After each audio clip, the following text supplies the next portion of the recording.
Maintenant, t'as lancé le mot, en disant le gros sujet qui est l'intention derrière le mot-clé. Keyword to intent, ou intent to keyword.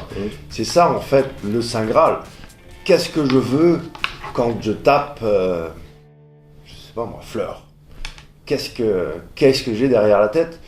Et c'est, à mon avis, enfin, de notre point de vue en tant que marketeur du web, c'est l'équation qu'on essaye de résoudre depuis toujours et qui devient de plus en plus importante. Et je pense que du côté des moteurs de recherche aussi, c'est ça, c'est comment tu peux résoudre cette fameuse intention derrière le mot-clé et servir aux gens. Et surtout, en plus, sans tracking. Ouais. Alors, 3 choses. Premièrement, si tu n'as pas assez de requêtes, dans notre cas à nous, dans votre cas à vous, vous êtes suffisamment... c'est pareil de toute façon. Celui qui commence dans ton job, il a beaucoup moins d'expérience, il a moins d'idées, il a moins de plans et il ne sait pas trop où ça veut aller. Donc après, il y a aussi le feeling et l'intuition, mais il y a aussi toute la partie données que vous avez de façon massive. Chez nous, le truc, c'est que tant qu'on n'avait pas suffisamment de requêtes, on avait un mal fou à comprendre à quel moment on était complètement à côté de la plaque. Parce que c'est à côté de la plaque, mais la personne a cherché et puis elle clique ou alors elle est partie. Alors, ça veut dire quoi? Elle est partie, elle a fermé, elle avait la réponse. Donc résultat, on avait besoin d'avoir le maximum de requêtes et le maximum de clics sortants et puis surtout de voir que les clics ça existait et que souvent c'était les mêmes types de clics sur les mêmes requêtes. Et ça donne une énorme base de données aujourd'hui qui nous permet tranquillement de voir toutes les erreurs, tous les endroits où il n'y a pas de sortant, tous les endroits où il ne se passe rien, tous les endroits où ça clique, mais tous les clics sont différents. Donc, tous les clics sont différents, c'est qu'il y a un truc. Ça, c'est sans le tracking. Quand tu traques, ça va un peu plus vite. Les gens qui ont cliqué une fois quelque part, il y a juste à lui remettre le coup et normalement, ça devrait être pas mal. Et s'il reclique dessus, c'est pas mal. S'il ne clique pas dessus et qu'il clique ailleurs, c'est que, à mon avis, tu lui refais encore une fois. Alors, nous, on est arrivé jusqu'à un point aujourd'hui où on va encore améliorer largement ce que l'on fait avec les uns et les autres pour donner déjà des résultats sans tracking au mieux de ce qu'on pense être capable de sortir, parce que maintenant qu'on a quand même beaucoup d'idées. Mais derrière ça, on voit ce que t'apporte le tracking. Sauf que on voit aussi comment faire du tracking sans traquer. Ça, c'est super simple parce qu'en fait, ça arrive massivement en ce moment avec les clouds perso. Avec la possibilité de mettre tes datas sur tes appareils, sur tes devices, sur ton cloud, sur tes données qui t'appartiennent à toi. Et donc, résultat, on va inverser le problème en disant, tiens, tu fais tes recherches, tu veux les garder, garde-les dans ton coffre-fort à toi, et tu me les ressors, mais tu vas, en fait, comment tu me les ressors, c'est tellement bête que c'est super drôle. Tu vas me les ressortir pendant que tu fais ta requête. Tu fais une requête fleur, tu vois, on va pouvoir y rajouter Kenzo, tu vois, c'était dans la mode. Et puis si tu fais une requête pingouin, on va pouvoir y rajouter GG si tu es dans le SEO. Et si tu fais une recherche pingouin et que tu es comment ça s'appelle, au National Geographic, eh ben, tu vas en avoir des pingouins, tu vois. On va arrêter la journée parce qu'il va pas comprendre le mec de quoi on lui parle quand on va lui parler SEO. Donc tout ça, c'est possible aujourd'hui, mais là aussi, c'est possible côté utilisateur. Et moi, je vais te faire rire là-dessus. On a un salon chaque année des gens qui respectent la vie privée, ça s'appelle My Data. D'accord. Et donc la dernière fois c'était dans les pays nordiques, là. Donc je crois que c'était c'est pas moi qui suis allé, c'est JB de chez Mozilla. Et tu sais qui a débarqué comme à la parade, hein? Et il y avait Cozy Cloud, il y avait tous les gens qui font ça, du Miko, nous, enfin tu sais les gens qui veulent pas te traquer, qui veulent rien et compagnie. Alors on avait GG aussi dans le public, mais ils sont pas venus parler à personne. Mais surtout on a eu Facebook. Est venu avec des NDA Facebook. Et des Facebook, ils sont venus dire, mais vous savez, nous on aime beaucoup les gens qui récupèrent la data chez eux, nous on veut faire des partenariats avec vous, et avec des NDA au top. En 5 ans, tu ne dois pas dire de mal de Facebook, aucun. Tout ce que tu leur dis, c'est pour eux, et tout ce qu'ils te disent, c'est privé. C'est intéressant comme NDA, mais moi j'en connais qui ont signé. Donc le truc marrant, c'est que maintenant, tu vois, le côté vie privée, respect de vie privée et compagnie, ça devient une vraie tendance. Exactement. De toute façon, je ne sais pas si tu as vu le dernier Jason Bourne, mais c'est drôle, ça parle du mec qui a décidé de rendre privé la vie privée. D'ailleurs, il lui arrive plein de petites galères, le monsieur qui veut. Voilà. Donc, tu vois, et donc maintenant, tu as les géants qui viennent voir ceux qui récupèrent la data. Pourquoi ? Parce que maintenant, si on réfléchit bien, on va se mettre à votre place maintenant. On va dire que tous tes clients SEO, depuis le début, quand ils font des recherches, auraient mis ça dans un panier où tu aurais eu l'accès. Ouais. Alors évidemment, toi tu sais ce qui a été cherché plus ou moins, que tu gères ton client. Mais imagine 2 minutes que tout ce qui est cherché pour ton client et toutes les informations côté site de ton client terminent dans un panier dans lequel toi tu as l'accès. Je comprends. Tu vois tout, tu récupères tout, et comme toi tu as tout un tas d'autres infos de tout un tas d'autres clients, tu sais faire des liens entre tout ça. Ouais, bien sûr. Et ben ça, c'est sûrement pas ce que veulent les géants du web aujourd'hui. Parce que si on commence à faire ça, ça veut dire que d'un coup, toute l'info peut être disponible pour des SEO, pour nous, pour toi, pour créer un nouveau réseau, pour partager de la donnée. Et ça, s'ils peuvent le fermer avant même que ça s'ouvre, je suis sûr qu'ils sont bien sur le coup. Parce que sinon, franchement, aller voir des mecs au fin fond de la Laponie orientale qui ne parlent que de vie privée et de comment faire avec des petits réseaux qui démarrent à peine, ça n'a pas de sens. Ça n'a pas de sens, bien sûr. Ce phénomène de retour, disons, à la protection, le plus gros drame, n'est-il pas quand même que les autorités, c'est même pas un train de retard, c'est des millénaires, enfin, on a l'impression, ok, cookies, ça y est, on a mis... Mais alors que tu peux traquer par la footprint du browser, par les tags, par mille et une façons... Et il y a pas quand même, et c'est pour ça aussi, puis le lobbying, ne parlons pas du fric qui dépense en lobby en Europe, etc. Est-ce que c'est pas peine perdue ce combat des autorités qui essayent de réguler un truc et ne parlons même pas de la France qui pense que Internet s'arrête à la frontière française.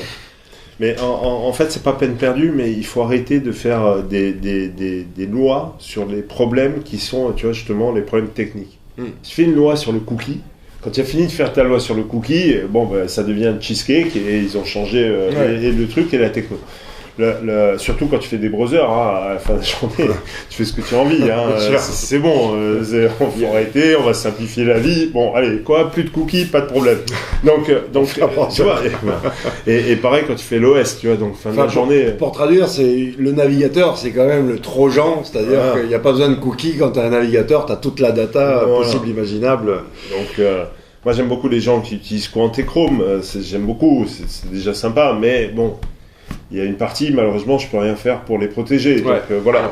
Le truc, c'est premier étage. Donc ce qu'il faut, c'est arrêter de faire des lois qui sont contre certaines technos, mais plutôt faire des lois génériques qui sont simples. Une loi générique simple, c'est ne pas avoir le droit de garder si tu es gay, que tu votes à droite, et que en même temps tu as je ne sais quelle intention d'aller de prendre un avion ou de faire opérer quelqu'un dans ta famille de telle information. Ça, c'est pas un problème de technologie. C'est juste un problème de droit et de droit des humains à avoir leurs informations de vie privée respectées. Le problème, c'est qu'on a tout en même temps. On a les problématiques de l'Internet, les feintes des grands moteurs et des petits moteurs ou des réseaux, et le terrorisme mondial. Alors maintenant, tu mixes tout ça, et tu me ponds une loi qui dit « vous n'avez plus le droit de faire ci, vous n'avez plus le droit de faire là », tout en disant « mais ça serait quand même bien si je sais ce qui se passe chez les uns et chez les autres à cause du terrorisme ». Et donc, à la fin de l'histoire, tu te retrouves à avoir des espèces de lois où à chaque fois, tu as des trous énormes dans la raquette. Tu sais, un des exemples fameux, on sort des moteurs, c'est les antennes de télécommunications dans les rues. On aurait dû avoir un système de chiffrement des antennes de télécommunications très fort, qui permettrait à tout le monde de téléphoner en sécurité. Aujourd'hui, tu as dû entendre 1000 fois parler de ces valises qui permettent de choper toutes les communications dans un coin, de gens qui ont hacké des communications. Tout ça, ça existe tous les jours parce que on a fait un système de communication très faible en termes de chiffrement sur les réseaux.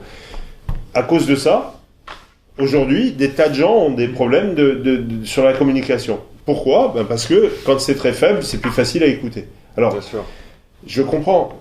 J'arrive à comprendre que les gens ont des problèmes clairs et quand il y a des morts d'hommes derrière, ça pose des vrais soucis. Mais il faut qu'on essaye de dissocier les problématiques de sécurité et les problématiques de contrôle. Aujourd'hui, on est dans des problématiques de contrôle quand tout le monde veut avoir accès à tout, quand tout le monde veut tout savoir sur tout le monde. Je ne crois pas qu'on soit tous des terroristes et je pense que tout le monde travaille normalement. Donc à un moment, les lois qui essayent de tout mixer, c'est compliqué. Maintenant, si on repart sur des lois simples, la loi qui va s'occuper de la partie vie privée proprement, pas d'un point de vue techno, mais d'un point de vue propre, rapidement, tu peux te retrouver à avoir des problématiques très forte chez des géants qui jusqu'à présent se posaient aucune question. Parce que quand tu prends tout. Mais à la fin de la journée, si d'un coup tu n'as plus le droit et que tu peux te faire taper sur les doigts pour de bon, c'est autre chose.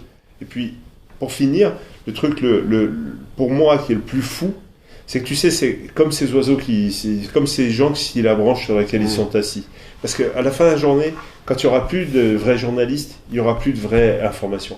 Quand tu n'as plus les moyens d'avoir des journalistes dans l'ensemble des États-Unis, tu trouves que c'est Hillary qui a gagné. Parce que les journalistes, ils sont à New York, ils sont à San Francisco, ils sont à Los Angeles, ils sont à Hawaï et ils sont à Boston. Et quand ils se parlent entre eux, ils parlent entre gens très intelligents qui forcément ne vont pas voter pour du racisme ou de l'antisémitisme.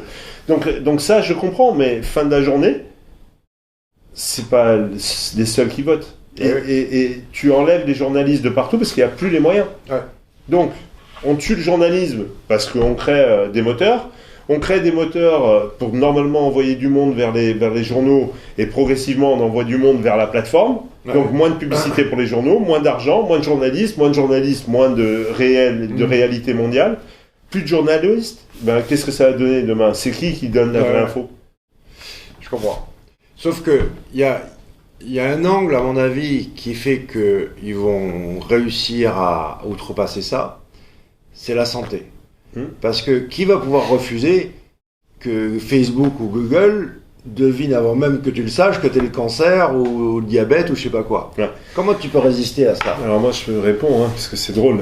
J'étais en Israël la semaine dernière pour aller au Technion et tu sais, c'est là-bas où le type est un Israélien chrétien qui a... tu vas respirer, tu sais, il regarde ta respiration et avec ta respiration il est capable de te dire ce que tu as. Ok. Et là, il est capable de te dire aujourd'hui si tu as un cancer, si tu as des problèmes et compagnie, grâce à ta respiration. Parce que ce qui va en sortir donne des informations sur ce qui a été altéré quelque part, tu sais. D'accord. Donc c'est vraiment très spectaculaire. Il fait ça avec peu de millions d'euros. D'accord. Alors, tous les jours, on entend parler des milliards qui sont claqués par les uns et les autres pour qu'on vive 1000 ans. Ouais. Mais aujourd'hui, Steve Jobs, je ne crois pas que malheureusement, paix à son âme, ce soit quelqu'un à qui il manquait 3 euros. Je pense qu'il était au bon endroit du monde dans la Silicon Valley. Et je pense qu'il n'a pas réussi à vivre beaucoup plus que les quelques années de vie qu'on lui a accordées. Il n'a pas voulu se soigner. Non, il en a fait des... Il s'est soigné avec des pommes, quoi. Ouais, non, il a fait autre chose. Il en a fait des choses. Il n'a pas fait que des pommes.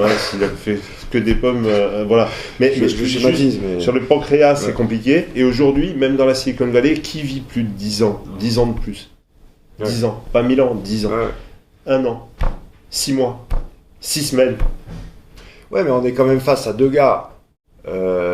Larry Page, il a sa corde vocale gauche qui ne fonctionne pas. Sergey Brin, il a Parkinson dans sa famille. C'est des mecs qui sont le fameux transhumanisme. Et c'est pas un délire. Ils sont face à des maladies graves ou à la mort. Je dis pas le contraire.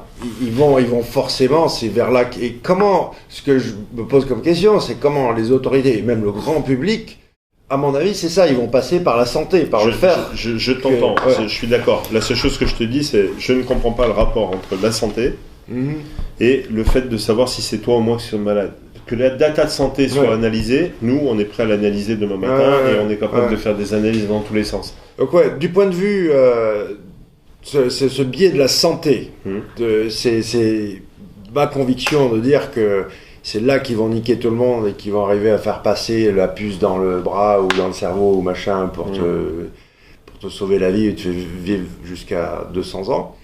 Mais maintenant, oublions Google, oublions tout ça. Pour Quant, comment ça s'est venu tous ces nouveaux appendices ? Parce que le Quant Junior, c'est quand même le coup de génie. Quant Music, peut-être aussi un coup de génie. Le Quant Mail, tout le monde me dit alors quand est-ce qu'on aura Quant Mail, etc. La diversification, est-ce que vous y allez plus à l'instinct ou il y a quand même un plan stratégique à 10 ans qui...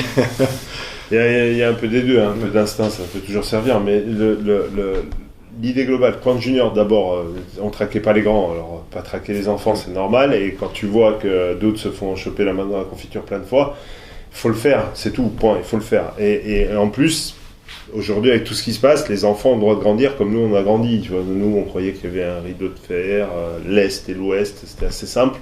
Et on n'avait pas des images, à part celles de Playboy ou de Louis, qu'on essayait d'aller récupérer chez le libraire. Le reste, il n'y avait pas grand-chose de vraiment choquant.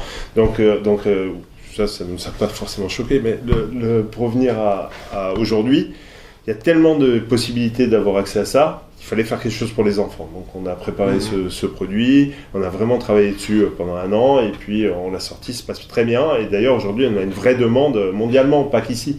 On allait au MIT à Boston. Kong Junior, meilleure technologie de filtrage au monde. Ouais, et on est allé au MIT à Boston et ils voient pour faire un partenariat avec nous. Donc le résultat c'est déjà pas si mal. Et puis derrière on a Quant Music qui va s'accélérer, parce qu'on a fait une première release pour voir un peu ça pouvait aller. On a vu les problèmes que ça posait, parce que la musique, il y a tous ses droits. Hein. Et donc, les droits d'auteur et compagnie, ça a donné que Vevo, par exemple, qui était ouvert chez nous, s'est retrouvé fermé, parce que Google a signé un partenariat avec eux pour fermer seulement chez YouTube. Tu vois, donc, donc toutes ces petites choses-là, on a vu un peu où c'est qu'on était bloqué, et puis comment on pouvait régler ça. Donc, la nouvelle version de Quant Music va sortir janvier-février, et là, sera vraiment ouvert. Donc, je pense que ça va beaucoup plaire. On a un autre truc qui arrive là, on a les cinémas, vous allez pouvoir réserver les cinémas directement dans Quant, on les a tous connectés, y compris les cinémas indépendants comme Cannes ou comme des petits coins comme Ajaccio et ailleurs. Donc là, tu peux trouver ta vidéo et tes infos, mais aller t'acheter ton cinéma avec des partenaires et aussi avec nous et aussi avec toute la place pour le cinéma. Et on a Quant Games qu'on va te sortir. Et là, c'est un vertical que personne n'a fait. Et résultat, dans celui-là, le vertical, tu as tous les sports, tu as tout le truc. Donc, tu as absolument tout. Et on a des partenariats super drôles. Tu vois, donc, alors, l'écosystème Quant grossit. Ça va devenir donc finalement tacler un petit peu tous les besoins du quotidien pour un individu. Et en ouvrant tout. Mais n'oublions pas quand même un truc, c'est que là, on a fêté ensemble le 2e anniversaire de Quant, on approche du 3e anniversaire. Exactement. Aujourd'hui, le crawler Quant, on le voit concrètement arriver dans les logs. Et c'est vrai que d'un côté, on est un peu pressé, on dit mais alors, ça avance, machin et tout. Mais c'est vrai que c'est tellement jeune en même temps, 2 ans, 3 ans, c'est rien du tout. Mais qu'est-ce que tu veux, le problème, c'est les fonds. On va être clair maintenant, tout le monde a envie de faire un moteur de recherche. Il y en a plein maintenant qui commencent à faire des petits moteurs de recherche. Le problème, c'est l'argent. En Europe, pour lever des fonds, 20 millions, 30 millions, 50 millions, l'argent qu'il faut vraiment, parce qu'il faut 50 millions en gros pour faire tout. Maintenant, on a les chiffres, on sait ce qu'il faut faire. Un moteur de recherche, c'est 50 millions. Voilà, donc résultat, après tu peux toujours feinter, faire un tas de bêtises, mais un vrai truc, ça coûte 50 millions. Nous, on a déjà dépensé une quinzaine aujourd'hui de millions, donc on doit encore en mettre 30, 35. On est en train de se battre et on a quasiment fini pour avoir ces 30-35. Et quand tu as tes 50 millions, tu as tes bases, tu as ta possibilité de travailler et de faire les choses bien plus propres. Et là, tu as moins de peur. Parce que l'autre risque que l'on a tous, c'est la critique. Tu sais, le truc qui fait que tu es oublié parce que tu fais quelques erreurs de trop. Et tu sais, c'est vite fait de perdre les gens qui t'utilisent toute la journée parce que tu t'es trompé. Surtout parce que sur le web, il n'y a pas de fidélité. Voilà. Exactement. Donc résultat, tu dois construire, tu dois le faire proprement. Il y avait plein de façons de faire facile. Tu sais, j'ai annoncé moi il y a 4 ans au Salon des Solidarités qu'on allait donner de l'argent avec des résultats du moteur. Que ce soit pour des arbres, mais que ce soit aussi pour les enfants, pour les grands, pour les vaccins. 3 ans et demi plus tard, j'ai financé les salons des solidarités, mais ce sont d'autres personnes qui font des moteurs en utilisant les API des voisins ou pour se faire de l'argent en disant qu'ils s'occupent de la couche d'ozone ou des arbres et compagnie. Mais c'est pas grave, vu que les data sont des data centers qui découpent 1000 fois plus d'arbres que ce qu'ils plantent. Nous, ce qu'on veut à la fin, c'est le faire pour de vrai. Tu vois, c'est la même histoire. Je peux faire semblant et planter des arbres demain matin ou... Maintenant que j'ai des vrais coûts et des vraies installations, commencer à faire des choses réelles et faire des vraies actions. Par exemple, à Madagascar, on va faire des arbres de Noël pour les enfants. On fait déjà des choses en Afrique. On finance les salons de solidarité. On fait des choses comme ça. Mais on est plus dans le vrai que dans le paraître. Je comprends. Et c'est pareil pour le moteur. Ce qui veut dire que cette année, avec des vrais fonds, on va rajouter des hommes, on va rajouter des technos, on va rajouter des puissances de calcul et surtout, on va pousser tout ce qu'on avait planqué jusqu'à présent. Parce que sauf ceux qui sont passés chez nous de temps en temps, vu nos back-office de social, vu nos back-office d'autres, les autres, ils voient juste ce qu'ils voient en face. Et quand tu vois juste ce qu'on te met en face, eh ben, tu sais, Google, quand tu vois juste ce que tu as en face, tu vois bien que les réponses sont bonnes quand tu fais des recherches, mais il n'a pas beaucoup changé. Et pourtant, les technos qu'ils ont aujourd'hui ou les technos qu'on peut avoir, ça n'a rien à voir avec ce que tu vois au résultat. Bien sûr. Bien sûr, bien sûr. Mais c'est en tout cas ce qui est intéressant, c'est ce que je voulais essayer d'exprimer, c'est ça, c'est que Quant, c'est plus que juste le moteur de recherche, c'est un vrai contre-pouvoir à part entière et surtout, c'est un vrai écosystème qui grandit. Et n'oubliez pas que c'est quand même super jeune et que ce n'est que le début de l'aventure, encore. Quoi. Et en plus, il y a un autre exclu, on sort l'app là. Et dans l'app, ce que l'on sort, quand tu parles d'écosystème, tu vas voir, on fait juste l'inverse des autres. Ils font une plateforme et c'est eux qui ont tout. Nous, on fait une app dans laquelle on va pouvoir installer tous les partenaires. D'accord. Donc c'est l'inverse, c'est l'app qui installe tous ceux qui sont autour de nous. De hub, exactement, ouais. et on va se passer la data à tout le monde, sachant que nous, au milieu, on est la search. Mais justement, c'est le seul search qui prend pas ta data. Donc résultat, que tu sois un webmail, que tu sois un cloud, que tu sois un truc, la seule chose que ça va faire, c'est avoir un bon search au milieu. Mais ça va pas savoir si c'est chez toi, chez moi ou chez le voisin. Voilà. Et on est en train de faire la même chose pour les objets. Donc, tu vois, en gros, c'est vraiment l'inverse. C'est vraiment le contre-pouvoir, mais c'est sur l'ensemble le contre-pouvoir. Ce qu'on veut, c'est qu'il y ait plein de gens qui réussissent. Ce qu'on veut pas, c'est être les seuls à être au milieu encore comme un vilain petit canard. Top.